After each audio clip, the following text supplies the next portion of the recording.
Everyone likes a good mystery, and as Neil Armstrong once said, mystery creates wonder, and wonder is the basis of man's desire to understand.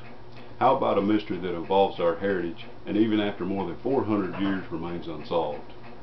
It's important to be knowledgeable about our past, and our history tells us that Jamestown was the first English colony in North America. But before Jamestown, there was the settlement on Roanoke Island. Less than 3 years into the existence of the settlement, all the settlers disappeared without a trace.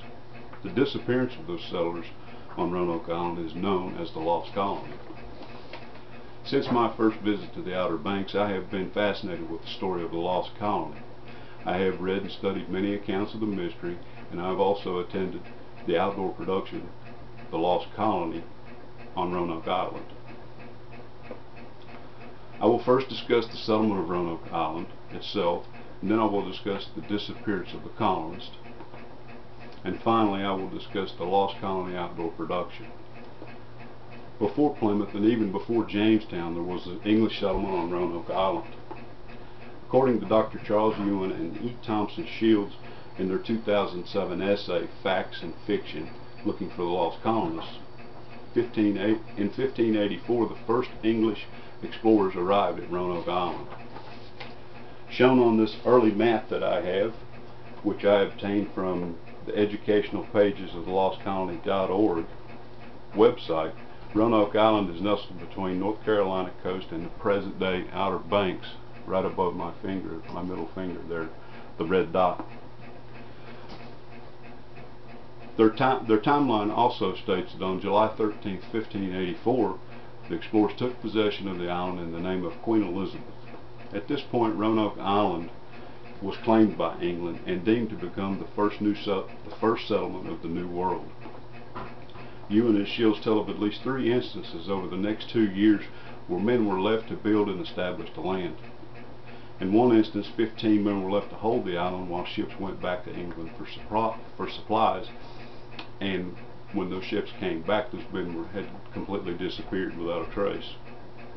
According to the lostcolony.org timeline, in July 1587, 117 English men, women, and children arrived on Roanoke Island, and the first attempt at expanding into the New World began.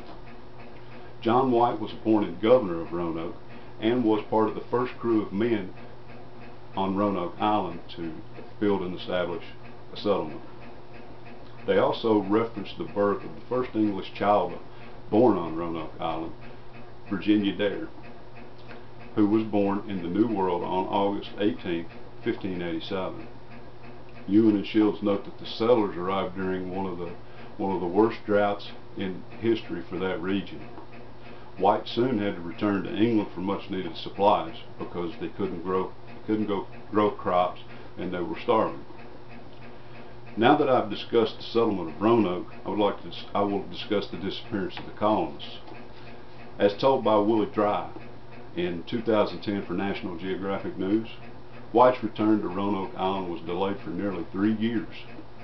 This was due to an impending war between English and Spain, and after many tries, John White finally arrived on the island in 1590, in August of 1590. The colony at Roanoke had disappeared.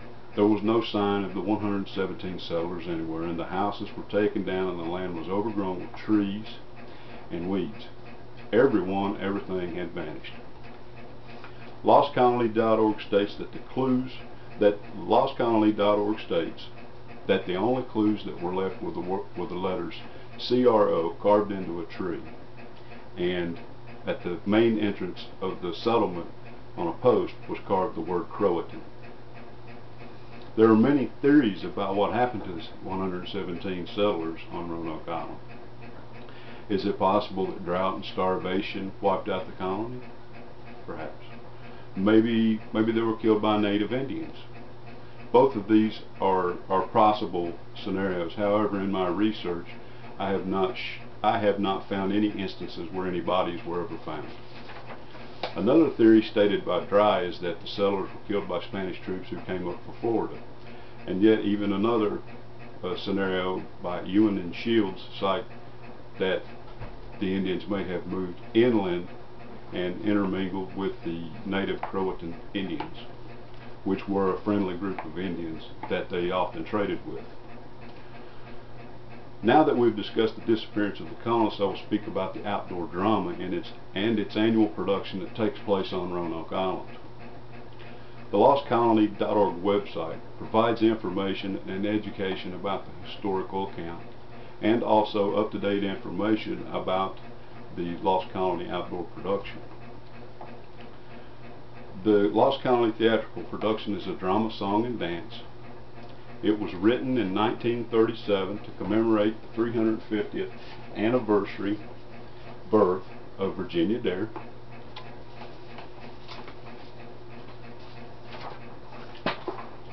The show was originally planned to run only that summer. However, President Roosevelt attended the first summer and gave national attention to the production, and it has continued every year since then. The colony runs from Memorial Weekend through the end of August and is now in its 74th year of production, and it is also the longest running production in our nation.